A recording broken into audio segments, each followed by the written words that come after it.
हम लिए चलेंगे आपको स्विट्जरलैंड, ताकि वहाँ पिछले 24 घंटों में जो कुछ हुआ, बात कैसे बनी, वॉकआउट होने का खदशा पैदा हुआ, पाकिस्तान कैसे अपना किरदार आगे बढ़ा रहा था, कुछ अंदर की कहानी आपको सुनाएंगे एक ब्रेक के बाद। प्रोग्राम एक बार फिर से आपको खुशामदीद कहते हैं। ईरानियन एक मुनफरद और एक तारीख रखने वाली कौम और मुल्क का नाम। लॉस एंजलिस में इनका फुटबॉल वर्ल्ड कप फीफा हो रहा है, तो ईरान का बेल्जियम के साथ मैच हुआ जो ड्रॉ हुआ। गोलकीपर ने शानदार मुजाहरा किया। बाकर कालीबाफ साहब ने ट्वीट किया, मानी खेस किस तरह से हम अपनी सरहद का, अपनी सरजमीन का तहफ़्फ़ुज़ करते हैं। लेकिन ये बेल्जियम के साथ ड्रॉ का मतलब है कि ईरान जीता है। बहुत बड़ी टीम जिसके साथ ड्रॉ उन्होंने किया। उसके बाद ईरानियन टीम वहाँ पे लॉस एंजलिस में अपने लॉकर में जो टीम को मिलता है उसमें एक नोट हैंड रिटन लिख के रख के आई। वो पढ़ने से ताल्लुक़ रखता है। उस नोट में लिखा गया है कि from the ancient Persia of thousands of years ago to the civilised Iran today, the spirit of Iran remains alive and steadfast. और नीचे हैशटैग है 168 का। ये मिनाब में जो शजरा तैयबा एलिमेंट्री स्कूल जहाँ पे बच्चियाँ शहीद हुई थीं बड़ी तादाद में 168, ना सिर्फ ईरानियन जहाज़ जो सरकारी एयरलाइन है मेराज जब वो उतरा स्विट्ज़रलैंड में तो वहाँ पे उसके ऊपर हैशटैग लिखा हुआ था, बल्कि ईरानियन टीम अमेरिका में ये लिख के आई कि हम उन्हें भूले नहीं। वो कहते हैं we came to Los Angeles with pride, competed with the steadfast or leave the city with honor.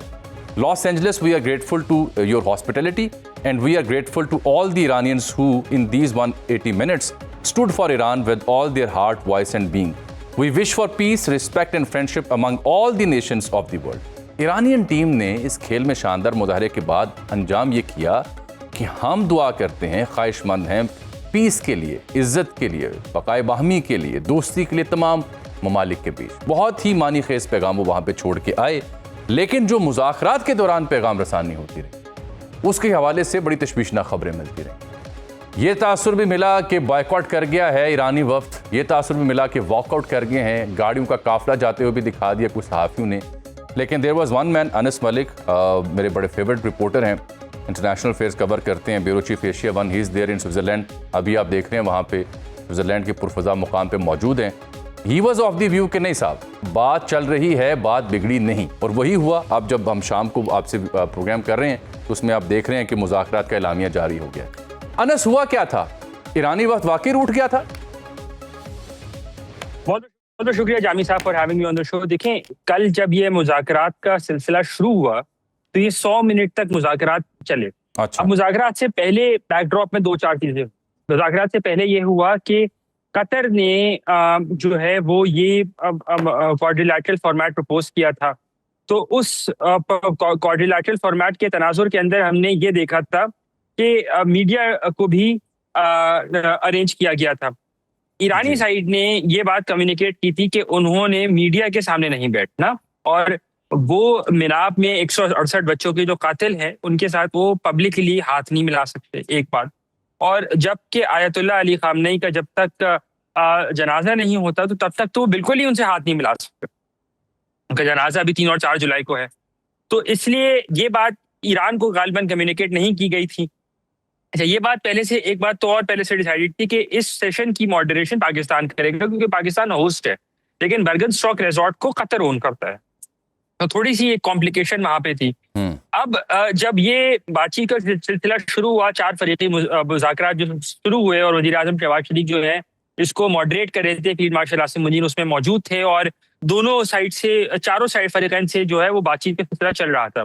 उसी दौरान ये पता चला कि जी प्रेसिडेंट ट्रंप ने फॉक्स न्यूज को इंटरव्यू दिया है और ईरान के एक डिप्टी फॉरेन मिनिस्टर में उनका नाम नहीं लूंगा, उन्होंने अपना मोबाइल निकाल के ये पैगाम जो उन्होंने फॉरेन फॉक्स न्यूज को दिया प्रेसिडेंट ट्रंप ने वो पढ़ा और उसके बाद थोड़ी सी बदमज़गी हो गई। उससे पहले जो था, मैं आपको बहुत जिम्मेदारी और वसूख से ये बात कर सकता हूँ कि ये पूरा मामला बहुत खुश असलूबी से चल रहा था, बहुत हंसी खुशी से चल रहा था, हंसी मजाक के साथ चल रहा था।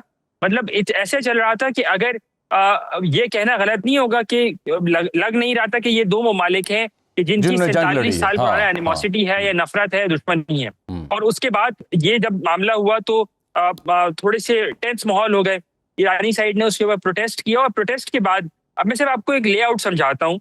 जो बर्गनस्टॉक रिजॉर्ट है जहाँ पे मैं मौजूद हूँ, यहाँ से तकरीबन 18 किलोमीटर दूर है। वहां पे उसकी 5 बिल्डिंग है। एक रिजॉर्ट की मेन बिल्डिंग है और रिजॉर्ट की प्रेमिसेस के अंदर ही 4 ब्लॉक्स बने हुए हैं। तो हर ब्लॉक में हर डेलीगेशन अपने अपने ब्लॉक में रह रहा था, मां सिवाय अपने हाई लेवल डिग्निटरीज के। तो जो हाई लेवल डिग्निटरीज थे वो सिर्फ मेन रिसोर्ट के अंदर थे, बाकी जो उनकी एसोसिएटेड टीम्स थी वो ब्लॉक्स उन्होंने ऑक्यूपाई किए थे। तो इसलिए एक ब्लॉक पाकिस्तान के पास था, एक ब्लॉक कतर के पास था, एक ब्लॉक ईरान के पास था और एक ब्लॉक अमेरिका के पास था।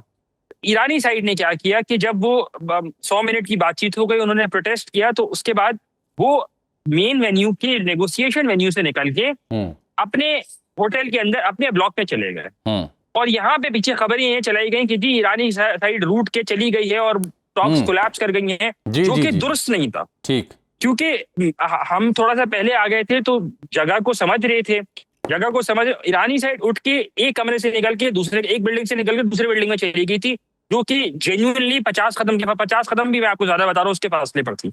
उसके बाद बैक चैनल सिलसिला जो है वो शुरू हुआ। कतरी साइड ने एंगेज किया, पाकिस्तानी साइड ने एंगेज किया।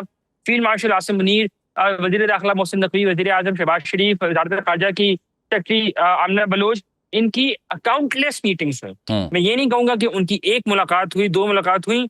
मैं क्योंकि पूरे प्रोसेस को मैंने बहुत क्लोजली ऑब्जर्व किया, मेरे पास काउंट नहीं है कि उनकी कितनी मुलाकातें हुई। अच्छा। और तीनों फरीकैन से, चाहे क्या ही वो ईरानी साइड हो, क्या ही वो अमेरिकी साइड हो, क्या ही वो ट्राइलैटरल मैकेनिज्म हो, तो मेरे ख्याल से ये जो तनाजुर है उसमें बड़ी क्लैरिटी आ गई है।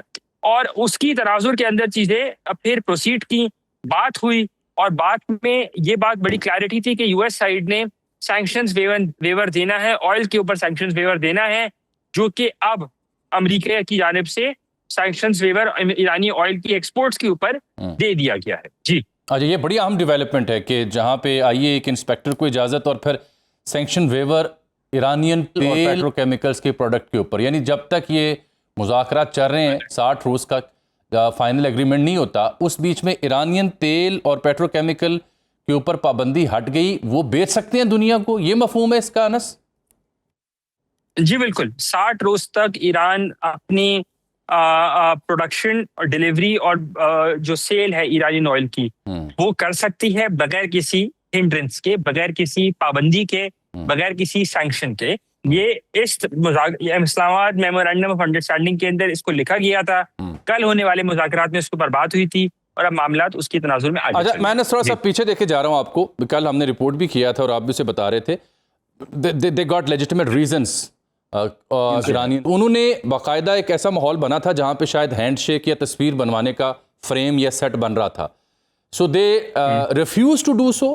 कोशिश की गई थी कि वो तस्वीर खिंचवाएं, इकट्ठे खड़े होकर हाथ में लाएं? नहीं, कोशिश तो मेरे ख्याल से जरूर की गई थी, लेकिन क्योंकि पाकिस्तानी साइड इस पूरे मामले में अवेयर नहीं थी कि ईरानी साइड की इसमें रजामंदी शामिल नहीं है। और यही वजह है कि जब जेडी वैंस कमरे के अंदर मौजूद थे, मैं उस कमरे के अंदर मौजूद था। जी, तो सैयद अब्बास अरागची जो ईरानी वजीर खारजा थोड़ी देर के लिए आए, उन्होंने अपनी बात कन्वे की और उसके बाद वो चले गए। जब उन्होंने अपनी बात कन्वे की तो मोहसिन नकवी साहब जो हैं वो राइट साइड पे सीधे हाथ पे खड़े हुए थे, अब्बास अरागची के ऑपोजिट, गोया वजीर आजम शहबाज शरीफ के दाएं जानिब। तो उसके वक्त मोहसिन नकवी साहब जो हैं वो चल के आए, उन्होंने अब्बास अरागची के साथ बात की। वहां पे मैंने देखा उस वक्त chief of protocol Tipu Usman साहब भी खड़े हुए थे और वजीर आजम के साथ, और उसके बाद मोहसिन नकवी साहब अब्बास अरागची के साथ पीछे पीछे चले। और फिर हमने देखा कि वो तीनों तकरीर हुई, जो मेन तकरीर होनी थी वो मेन तकरीर हुई। और फिर हमें मीडिया को कहा गया कि आप बाहर आ जाएं। हम बाहर आए, हमें फिर कहा गया, हमें एक जगह रखा गया जो रास्ता था। मैंने कहा जी आप रास्ता छोड़ दें और आप यहीं पे खड़े हो जाएं। हम वहीं खड़े हो गए। उसके बाद हमने देखा कि ईरानी वफ्द अपने पूरे आबोताब अपनी शान के साथ जो है वो आया, वॉक इन किया। और उनके साथ में कौन था? उनके साथ थे वजीर दाखिला मोहसिन नकवी साहब।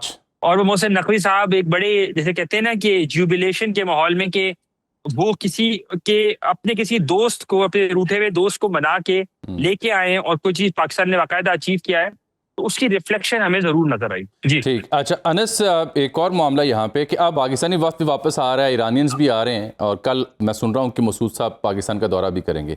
अब वहाँ पे throughout the week till weekend जो स्टेटमेंट आई है, टेक्निकल नौयत के मुज़ाकरात होंगे, इससे मुराद क्या, और कौन, क्या अमरीकी, ईरानी, पाकिस्तानी और कतरी हुकाम की टीमें वहाँ भी मौजूद हैं? इस पूरे हफ्ते में मुज़ाकरात जारी रहेंगे? बिल्कुल, मुज़ाकरात जो हैं वो आज पाकिस्तानी वक्त के मुताबिक तकरीबन 8 बजे के करीब जो हैं वो शुरू हो चुके हैं और पाकिस्तान यहाँ पे लोकल टाइम में तकरीबन 5 बजे के करीब जो है वो शुरू हो चुके हैं जब तक मैं आपसे बात कर रहा हूँ। और मुज़ाकरात जो हैं वो अगले सिर्फ इस हफ्ते जारी नहीं रहेंगे बल्कि अगले 10 से 12 रोज तक जारी रहेंगे। ये साइमल्टेनियस मुज़ाकरात होंगे जिसमें मुख्तलिफ इशूज जो हैं जो जिसमें सैंक्शंस वेवर है, एसेट्स फ्रोजन है और तीसरा जो है वो विद रिगार्ड्स टू न्यूक्लियर के जो मामला हैं उसके ऊपर बातचीत होगी।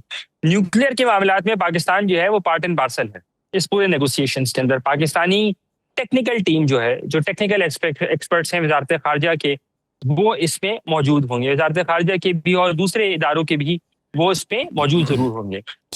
इकोनॉमिक वाले का मैं आपको यकीनी तौर पे नहीं कह सकता कि इकोनॉमिक एस्पेक्ट में भी होंगे, लेकिन जो लीगल साइड है उसमें भी पाकिस्तान की वजारत खारजा और अटॉर्नी जनरल का ऑफिस और पाकिस्तान की लॉ मिनिस्ट्री, ये तीनों के तीनों असिस्ट करेंगे पाकिस्तानी टेक्निकल टीम को और इन्हीं के नुमाइंदगान जो हैं वो कंप्राइज करेगी पाकिस्तानी टेक्निकल टीम को, जो कि आज से, जैसा कि मैंने आपको बताया कि मुज़ाकरात का सिलसिला शुरू हो जाएगा। हो गया है 5 बजे से जहाँ पे मौजूद हूँ और ये सिलसिला अगले 10 से 12 रोज तक चलता रहेगा।